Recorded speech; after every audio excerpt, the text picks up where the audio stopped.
Kim rizqi keng bo'lishini, boy bo'lishni xohlasa, shu 4 ta narsaga amal qilsin.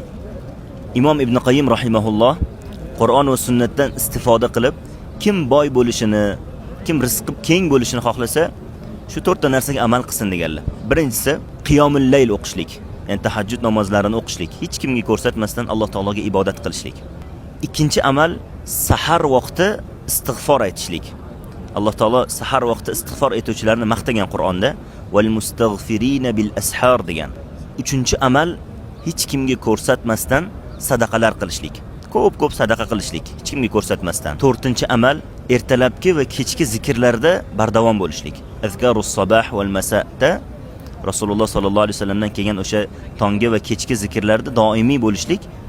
Mana shu 4 ta narsaga kim amal qilsa, inshaalloh albatta rizqi keng bo'ladi, boy bo'ladi, natijasini ko'radi va bu sinalgan narsa. Inshaalloh sinab ko'ringlar, amal qilib ko'ringlar. Inshaalloh ko'rasizlar foydasini. Salomat bo'linglar.